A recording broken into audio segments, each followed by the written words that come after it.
forecasting weather here on Earth, but did you know there's scientists that forecast space weather? There's a whole universe to discover if we only looked up at night. We're on your side, exploring the sky and beyond. It's the First Alert Weather Space Special. Tune in February 7th at 3 p.m. and February 8th at 7 p.m. Thank you for watching News 12 on your side.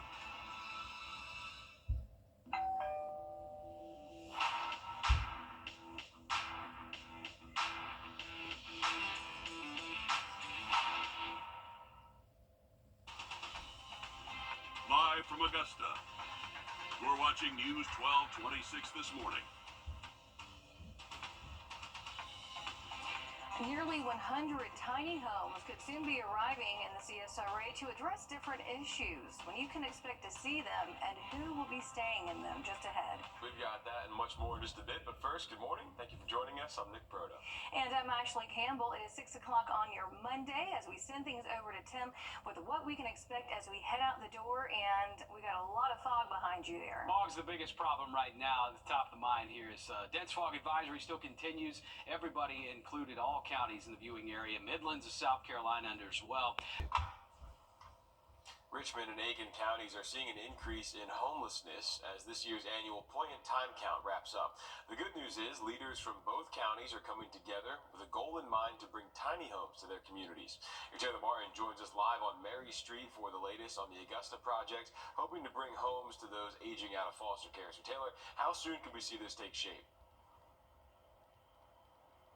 Well, Nick, organizers with Bridge Builder Communities are a little more than a month away from breaking ground here on 25 tiny homes for young adults who are aging out of the foster care system. Homelessness continues to be a big issue, but community advocates are getting that much closer to bridging the gaps. Jackson Drumgoole with Bridge Builder Communities says helping to bring solutions is more than just a project. He says Hurricane Helene and increased site work expenses are a challenge, but not too much to stop the mission of bringing security to the region's at-risk youth.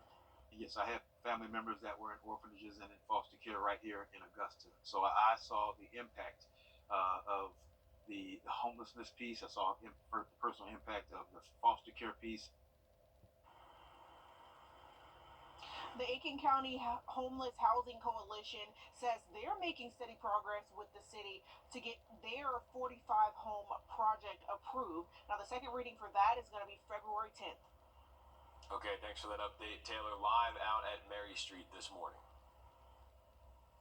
A historic site in Aiken could get new purpose. The Hotel Aiken, once set to be torn down, but could become a new hotel or even apartments.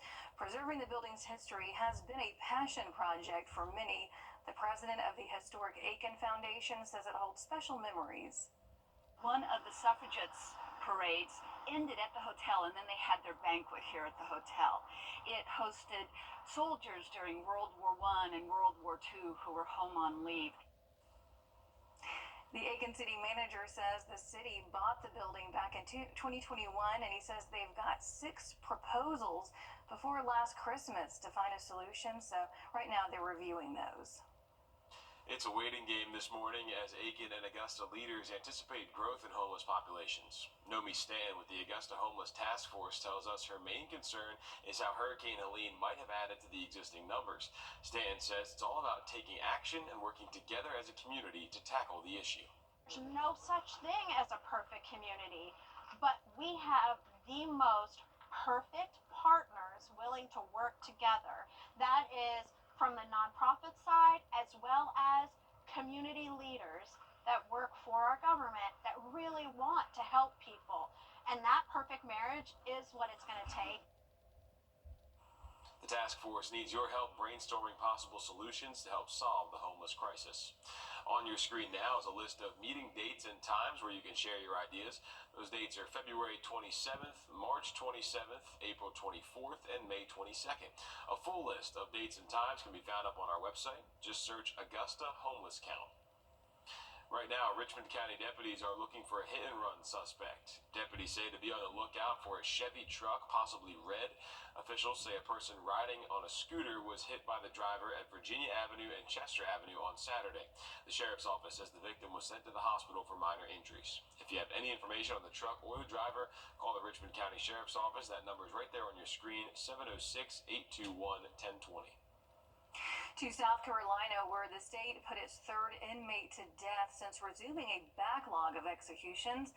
It comes after a 13-year pause because of the injection drug shortage. 44-year-old Marion Bowman Jr. was convicted in the 2001 murder of 21-year-old Candy Martin. His lawyer says that he didn't seek clemency from South Carolina Governor Henry McMaster. However, the governor says he denied various petitions and informal requests for clemency. Officials say that Bowman died just before 6:30 Friday evening. Staying in South Carolina, a days-long desperate search for a missing elderly man ending in tragedy. The coroner says 81-year-old James Breeden was found dead in Saluda County Friday morning. Officials say a ground search, canines, and drones discovered Breeden in the woods near his home on Joshua Road. Saluda County deputies say he was first reported missing by his family January 29th, 3 days before he was found dead. Deputies say Breeden's family last spoke with him January 10th at his home. An autopsy has been scheduled. A sexual assault suspect is in jail this morning after a Friday incident. Arrest warrants state that the victim woke up to 29-year-old Santonina on top of her after a night of drinking. The warrants go on to state that the victim found her phone and wallet in his pocket, her keys on the hood of his vehicle, plus her necklace was missing. Deputies say they saw a large bruise on the victim's arm. The victim claims she does not know Nina. Her friends tell deputies they'd been telling him to stay away from her while they were out Thursday night. He's charged with rape and kidnapping. We don't have his mugshot yet, but we will show you once we get it. In Columbia County, a man is sitting in jail right now in connection to a child sex crime. That's him on your screen, 34-year-old Carlton Allen. Arrest warrants state that on January 1st, he downloaded multiple sexual photos of young girls at a home on Briarwood Drive. Allen faces 1 count of sexual exploitation of children. He's being held without bond. The Burke County Public School System is investigating what they're calling a racially insensitive photo posted by a teacher on Facebook. Superintendent Dr. Angela Williams releasing a statement saying the district takes the matter seriously as it does not reflect the values of inclusivity, respect, and equity that they uphold in their schools.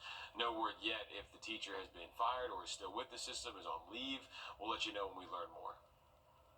Discussions on helping the homeless are expected to continue this morning in the wake of a Georgia man's death at a homeless encampment.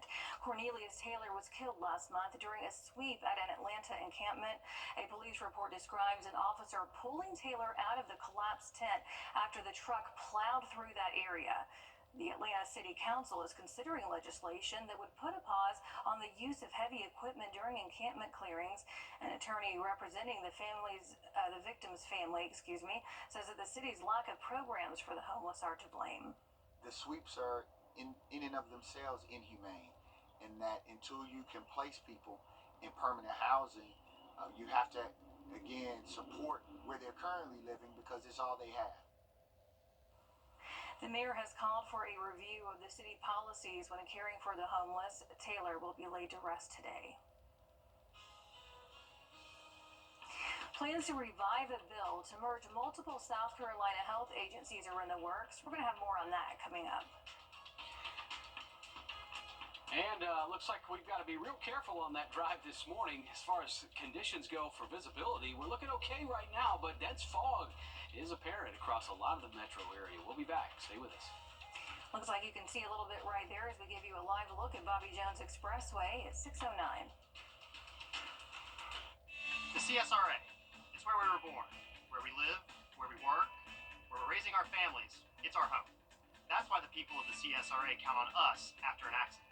Because they know about our skill in the courtroom, how we treat clients like family, how we love this community, and the people who proudly call it home. We're just a call or click away. Injured? When you need me, call me. I'm your Augusta guy. 706-724-7224.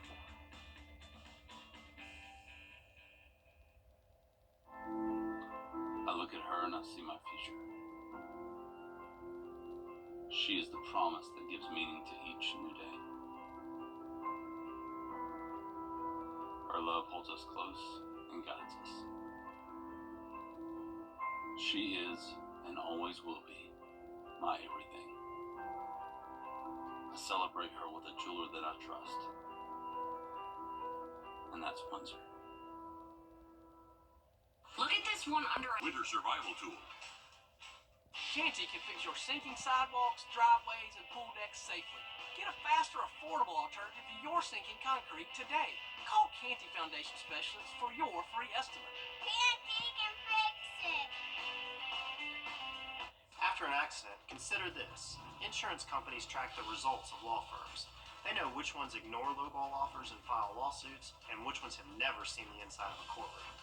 If your lawyer has a reputation for settling cheap, what kind of offer do you think you'll get?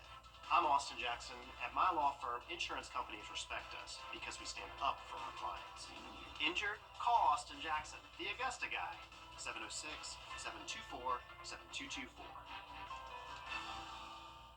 We've restocked straight from our warehouse, and now it's your chance to snag incredible deals on our new stunning furniture, home decor, and more. Enjoy incredible discounts of 60 to 90% off every item in the store. Thanks for watching News 12 on your side. Uneven sidewalks, pool decks, or patios? Get a faster, affordable alternative to replacement today. Call Canty Foundation Specialists for your free estimate. Canty can fix it. Parker's Kitchen is my new daily coffee stop. Gourmet beans are freshly ground for every cup. Get your own cup of great tasting, freshly brewed coffee at Parker's Kitchen. Live from Augusta, you're watching News 1226 this morning. A historic landmark in Aiken could soon be brought back to life. What city leaders plan to bring there and its progress just ahead. But first, good morning. Thank you for joining us. I'm Nick Proto. And I'm Ashley Campbell. 6:30 on your Monday. A very foggy start if you're heading out the door this morning, Tim. Yeah, the dense fog advisory widespread until 9 a.m. covers areas like Columbia through coming up in just a bit. 6:32. This morning, the CSRA is one step closer to housing at-risk youth and people living on the streets. Augusta and Aiken leaders are working to bring tiny homes to the area for those in need. Your Taylor Martin is joining us now live on Mary Street in Augusta, and that's where Bridge Builder Communities is going to be breaking ground soon. Good morning, Taylor. Good morning, Ashley and Nick. Yes, they are a little more than a month away from breaking ground here on 25 tiny homes for young adults aging out of the foster care system. Jackson Drumbull with Bridge Builder Community says helping to bring solutions is more than just a project. It's addressing what he's seen firsthand. He says Hurricane Helene and increased site work expenses are a challenge, but not too much to stop the mission of bringing security to the region's at-risk youth. And he says seeing efforts on both sides of the river is inspiring, but it will take every aspect of the community to see the most change. You have to tie into everyone in the community to solve the problem, because if one part of our community has a broken leg, then the other limps. Now, across the river, the Aiken County Homeless Housing Coalition says they're making steady progress with the city for their 45-home project to get approved. Now, the second reading for that is going to be on February 10th.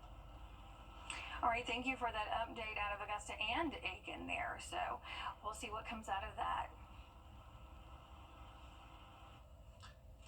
Bringing life back to the old historic Hotel Aiken is a top priority this morning. Take a look behind me here. This is where it stands right now. The historic site, once set for demolition, could now become a place you pay rent or just stay for a couple nights. No matter what, city leaders say preserving history is the main goal. We received 6 proposals by the December 23rd deadline, and I think we're pretty close to start winnowing it down. About half the proposals want to repurpose it into a hotel, and about half want to do multifamily, apartments or condominiums. We have more updates on growth projects in Aiken. That $20 million mixed-use office building leaders approved last November just broke ground last week. And progress on the Powder House connector. City leaders say bids are now open. Hundreds of homes and commercial properties are also in the works. This morning, 4 people are dead in 3 separate crashes across the CSRA in less than 24 hours. The latest in Aiken County, where a single car crash Saturday morning occurred on Rushton Road and Mosley Road. The Aiken County Coroner's Office identifying the victim as 22-year-old John Boulware. Officials say that he hit a tree. A test to determine if he was under the influence is currently underway. And we're working to learn the names of 2 single car crash victims in Richmond County. The coroner's office says a driver ran off the road and hit a tree on Henderson Road Friday afternoon. Then that morning, the coroner says another driver was killed after losing control of his Jeep on Peach Orchard Road. Officials say the victim died at the hospital.